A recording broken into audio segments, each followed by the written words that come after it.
泳池上。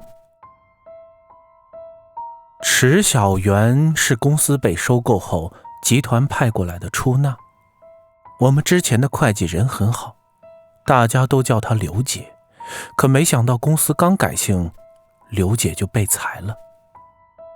大家都是成年人，集团什么意思，彼此都心照不宣。这样一来，我们多少会感到一些不自在，尤其是在用钱方面，变得比以往要复杂得多。我是公司里唯一一个不用打卡的人，所以一般我会在10点20分左右到，毕竟我的工作性质就是如此，这在合同里写得很清楚。那天刚到工作室，助理小李就跑过来叫我，让我去开会。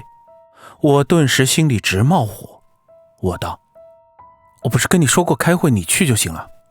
我不去，我要准备艺人下午的音乐了。厉老师，突然一个清亮的女声从我的身后传来，我立时回头望去，一个皮肤白皙的长发女人正亭亭玉立地站在我工作室的门口。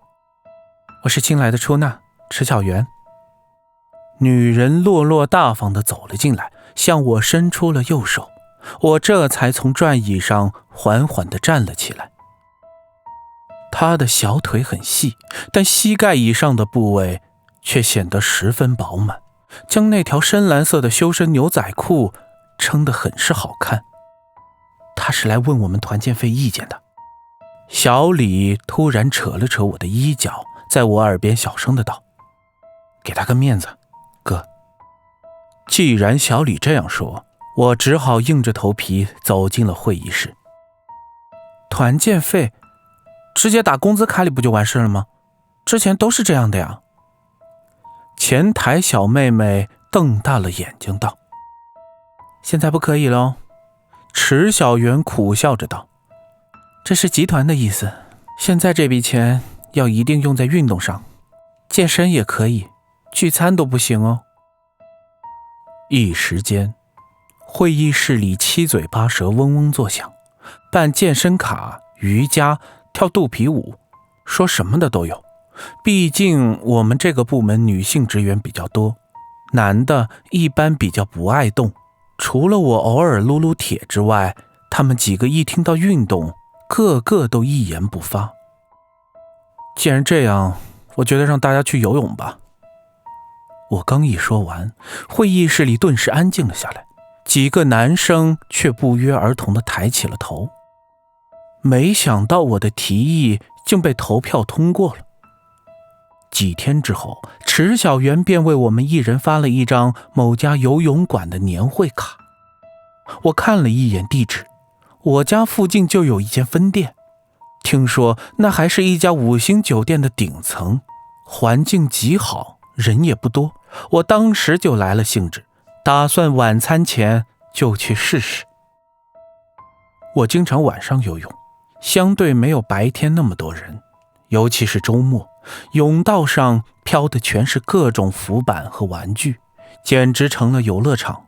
好在池小媛选了个私人定制的地方，免去了诸多烦恼。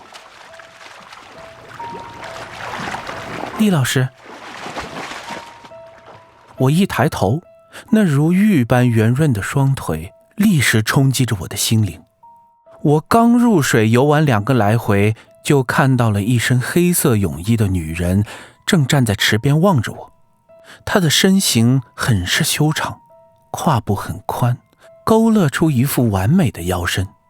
她的肌肤在灯光的照耀下，似乎会反射出晶莹的嫩白之色。是你？我立时摘下泳镜道：你怎么在这啊？没想到这句话还没说完，我就被自己的话尴尬到了。卡都是他亲手办的，来这里自然是游泳。池小媛笑了，她的脸上多了几分红润。她道：你游得好快，可以教教我自由式吗？我总是游得很吃力。我一听呆住了，因为我本打算游个40分钟就回家，如果教他，我就没法好好游。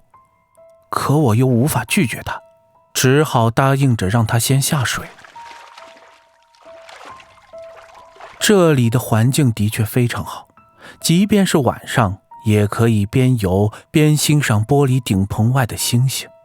虽然价格贵出5倍，但人很少，完全不用顾虑像奥体那样的下饺子，甚至还会被要求禁止仰泳的尴尬。天色渐黑，我一边扶着池小圆的手臂，一边俯瞰着城市里华灯初放的夜景，不断地告诫他放松再放松。可他还是双腿僵直地拍打着水花。哇！突然一声闷叫，伴随着一团水泡从他的脸下冒了出来。我一看就知道他呛水了。一时间我顾不得多想，赶紧用手抓住他的一只胳膊，另一只手臂从水中超过他的前胸，将他的上半身扶起。也就在这时，一阵温暖且柔软的感觉触动了我的心跳。你没事吧？我一把将他扶正，紧张地问。一阵剧烈的咳嗽之后，池小圆却笑着道：我没事，只喝了一口水，正常。听到他这样说，我才松了一口气。看着他微微泛红的脸颊，我也忍不住地笑了。他看起来并不是一个矫情的人，他的镇定不禁让我消除了对他的成见，但我也能隐隐地感觉到池小圆不是一个简单的女人。听到他说想一个人练练，我这才如释重负。叮嘱了几遍动作的要领后，我一个猛子扎进了深水区。泳池的人越来越少，偶尔转头换气的时候，能看到他还在努力地练习着。就在我打算游回对岸的途中，意想不到的一幕发生了。整个游泳馆瞬间一片漆黑，还在深水区的我似乎掉入了一个无尽的深渊。我的水性不差，但就如多数人那样，我对看不见底的水有着一种与生俱来的恐惧，尤其是在一片黑暗之中。一时之间，我失去了方向，那种恐惧使我窒息。我大声呼叫着，却听不到任何人的回应。印象中，这是一个正方形的池子，只要沿着一个直线游，必然可以到达任意一个边。可不论我朝着哪个方向游，都仿佛是在原地打转。我摸不到泳池的墙壁，甚至连双脚都无法接触到池底。我试探着将双脚向下够，因为这里最深的地方也只有1.7米。按常理说，即便我站在池底，我的下巴也会超出水面的。可是这里完全超出了既定的深度。双脚还在继续向下，我甚至绷直了脚背，直到水面没过了头顶，脚尖依然没有触碰到粗糙的池底。水中的世界是完全漆黑的，我能感到我的身体还在慢慢地往下沉。也就在这时，脚尖处的水温似乎突然有了分层。渐渐的，我感觉到脚踝以上的水是温暖的，而下面的水却是冰凉的。正当我打算上浮换气之时，脚底似乎接触到了什么极其光滑且柔软的东西，那感觉直叫人头皮发麻，就像是踩到了一个人的后背。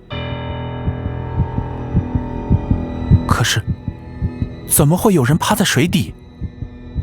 我立时缩回了脚，心跳声在水中渐渐地放大。如果再不浮到水面，恐怕就要控制不住地张口呛水了。我努力地划着水，可头部依然还在水中，对空气的渴望一时间到达了临界点。身体里仅存的空气已被压缩到了喉咙，我很清楚，接下来的2秒钟，我要张口了。视线依然漆黑一片，我甚至分不清哪里是水中，哪里是现实。就在我即将放弃努力闭口之际，一阵淡蓝色微弱的光亮，似乎就在1米之外。那是水面吗？可对我来说，这1米远的距离几乎就是遥不可及。